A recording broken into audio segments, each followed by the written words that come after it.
Wow, Slush is cool, man. They put these guys on the stage to MC. Poor kids dealing with puberty, and then they get him to MC. It's such a great event. Hey guys, good morning. Yeah, man, big round of applause to the MCs, right? Hey, you did a great job. You guys doing good. Yeah. So second cruel thing about a lot of conferences, they always get me to do the morning speech or the after lunch speech. So they're tasking me to wake all of you up, and what I'd like you guys to do is you guys can wake me up too by giving some energy, right? So let's say it's Slush. Good morning. Woo! It's on. Okay, so I got 10 minutes to talk about how to deal with exponential shit. The thing about venture capitalists, tech founders, and investors in VCs, all of us who come to these conferences, we think we know exponential when we see exponential. We think we know how to pick startups who are going to go like this. Founders who build companies, we think that all attraction is, whoa, it's up and to the right. We think everything we're doing is exponential. This is quite far from the truth. Secondly, when things are actually exponential, like a lot of people treat it linear. In some ways, they even sabotage the fact that things are actually growing exponentially. So there are a lot of difficulties for people to really grasp the nature of everything we're dealing with in this industry. So what I'm going to do over here is I'm going to debunk a couple of myths and kind of show you a couple of stats which kind of broaden this topic a little bit. So first off, everybody knows what an exponential curve looks like. 3 reasons why it's difficult to deal with. First off, at the start of an exponential growth trend, whether it's this industry or not, things look slow. Things look flat. They don't even look linear. So some founders ask, how do I know I'm building a company with exponential potential? Well, it's really hard to tell from the start because everything looks so slow. It's a pain. Now, the second thing which makes it very difficult is that we can understand exponential growth curves intellectually, but we have been conditioned from birth to operate in a very linear world. I grew up in Malaysia. A lot of my mom's Singaporean, a lot of my cousins, all of us come up with a school system. We got a year 1, year 2, year 3. All around the world is very similar. There is a linear progression to the education system. Aesop fables and other kinds of tales have told us about the virtues about the tortoise and the hare. Slow and steady wins the race. Oh, look at that rabbit running really quickly. Took a nap. The tortoise beat them to the race. Hey, wake up! This is the fucking internet. You're not racing against a sleeping rabbit. There are like thousands of rabbits and they're all wired up and they're working 24/7. You can't do the tortoise strategy over here, but that's what we're being conditioned to do. Now the third thing is that once things start taking off, it is difficult to do the math of how big it can get. How do you can count 2 plus 2 plus 2 plus 2 5 times, that's 10. How do you count 2 to the power of 2 to the power of 2 to the power of 2 to the power of 2? Some math nerds will be happy to do that for you, but for the most part for us it's difficult to count. Now, a lot of people make this mistake. Look over here at this slide. A lot of you have seen this before. In 2001, the top 5 publicly traded companies in the world by market cap were mostly, like it was General Electric, it was Microsoft, Exxon, Citi, and Walmart. There's only one tech company over there. Till 5 years later, 2006, still flat. There's only one tech company in there. Oil and gas and finance dominates the 5 biggest companies in the world. 5 years down the line, 2011, it's still only one tech company in place. But this year, 2016, the 5 largest companies in the world by market cap is no longer finance, it's not oil and gas, it's all 5 of them are tech. Who would have predicted this in 2001? Who would have predicted this in 2006 or 2011? Imagine you're a public company equities kind of trader and you saw this coming and you put all the money in these top 5 tech companies. How much money would you have made? Not too many people could have predicted this. We are living in an exponential age, and all this stuff is really hard to predict when it's starting to take off. I have made this mistake myself. When I first started investing in Southeast Asia on behalf of 500 startups, things looked kind of slow. Slush wasn't here. There were a lot of other tech companies and conferences, VCs, almost as though nothing existed. Things were kind of flatlining. I said, okay, I'm going to raise like 10 million bucks. Maybe we'll see a couple of startups. Maybe I'll invest in a couple of good ones. I was wrong. Very quickly, I had to raise more money because the volume of good startups was it was immense. You know, I was very fortunate. I got early into Grab, early into Carousel, Bukalapak, and a few others. But there's so much more to invest in. I was forced to raise more money. In this slide over here, we see that Southeast Asian governments and VCs alike have grossly underestimated what's going on in Southeast Asia. Google and Temasek put together a report, right, in May 2016, citing that the Southeast Asian internet ecosystem could be worth up to 200 billion by age 2025, but it would require up to 50 billion of VC capital to make it happen. Right now, Southeast Asia is under-indexed in terms of how much venture capital money is going around. As a percentage of GDP, it is 3.4 times less than China, and it is 5.4 times less than India, and 10 times less than the US. If Southeast Asia doesn't put enough money into VC and into the startup scene, other people will. Oh, but guess what? It's already happening. In the past 2 years, most of the VC capital, a lot of venture capitalists like us, most of our money is coming from Japan. A lot of it may come from some Singaporean funds.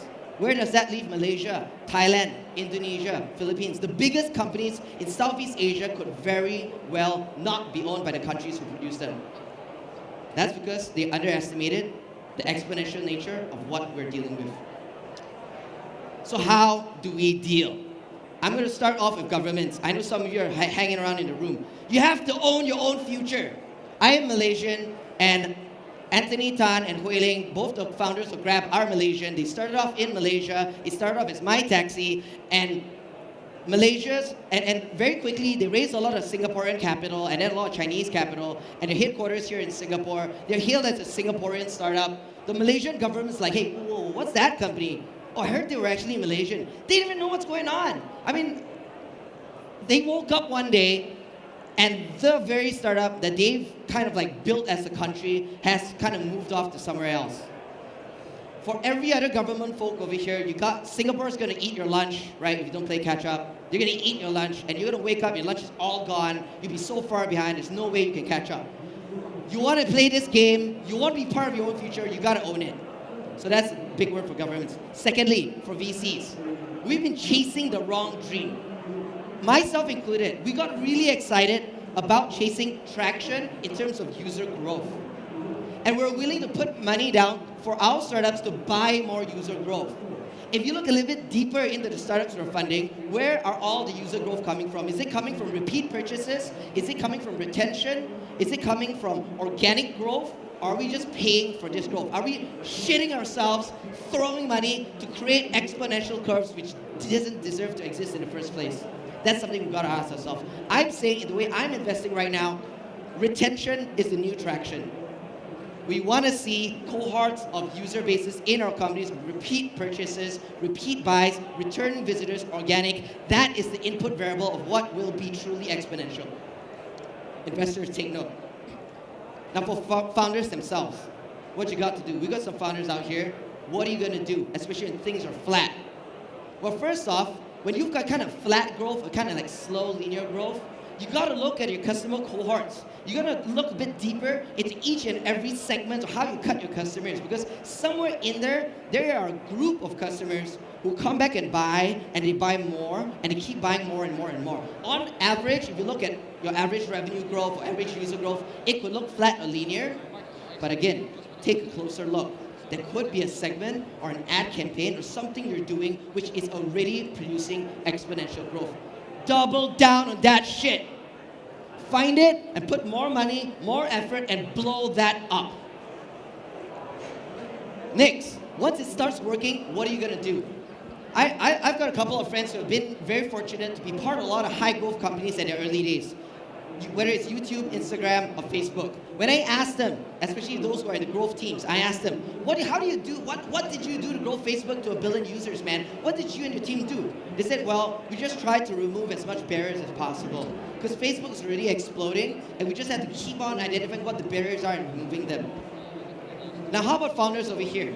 Sometimes you have something that's working, and what do? They start adding more features. They start putting more stuff into their apps.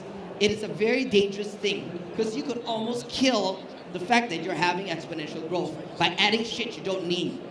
What you really should be doing when things are starting to work, you should be looking at how your customers are on-ramping, how they're using your app, how they're coming to customer success, looking at what slows them down, what annoys them, remove that shit. If something's already working, remove all of these barriers. That's how you speed up your exponential growth. Now, last thing for founders. When you're not seeing exponential growth, yes, you can take investor money, you can buy some growth, you gotta run some experiments to see what's going on. Okay, you gotta spend some money at some point, right? I can see. However, a lot of times you can kind of blame your own team, blame the market, blame the ecosystem, you can blame a ton of shit. But one thing that's less often a lot of founders blame is their own executional speed. I'll give you a true story. So when working with Joel and Chen Chao, right, close friends of mine, we worked together when we sold the Groupon company, but also with KFit, the current company. It's a very easy conversation. I overheard Chen Chao giving advice to the founder. He said that they were going to launch the new Fave app across Malaysia, and they told their team, we said, all right, all of our vendors, we want to have about 200 over signage, all the things printed out in all of the hairdressers and all the beauty salons, all the gyms. We want to have the new Fave app out in all these places, 200 over vendors. The team said, all right, give me 2 weeks. Chen Chao said, look, we're racing against time over here. I need it out in 48 hours. They said, how are we going to do that? I'm like, that's your job. You answer that shit. You make it happen. Now, when you force your team to shrink executional timelines, if you shrink from 2 weeks to 2 days to get that shit done, imagine every single thing you do. You're finding different ways to shrink, to shrink, to shrink. You're forcing your team to get used to doing things in shorter time frames. And when you multiply that shit, your executional speed is going to be so fast. You're forcing your own exponential deliverables. You're making exponential happen from within. And for Chen Chao and Joel at Fave, at KFit, their team did just that, and they do that all the time. Now, that's how we end. 500 startups ourselves. We've done over 1,700 investments in 50 countries in the past 6 years. And we're the most active investor in early stage fintech, in property tech, in Asia, and the most active seed investor in the world. But we're forcing exponential over here. We want to take ourselves on. We want to do, not in Southeast Asia, we've done 120 companies, 24 months. They've raised over $2 billion US on their own after us. We're doing this across more verticals and more geographies around the world. There's 10 more funds like this. We've been given the age of consumption by the world's biggest tech companies. They've helped us consume. There are billions of people consuming on the internet. The next 10 years, I want to bring more people into the age of creation. I want more people around the world to create companies and be part of this exponential curve. They've got to own their own future, not anybody else. And to do that, we want to build layers upon layers, whether it's being the largest provider of seed capital, largest provider of education content, which is ongoing, largest provider of startup services, and also the most valuable human network of creators around. We want to work on all of these things to do 100,000 new companies in every part of the world. By when? My job is to work with everybody in the ecosystem. Let's shrink some timelines. Let's take hold of our own optimism. Don't wait for the market. Let's make the market. And together, we're going to make this happen. Thank you very much. Welcome to Slush. You guys are in for a great ride.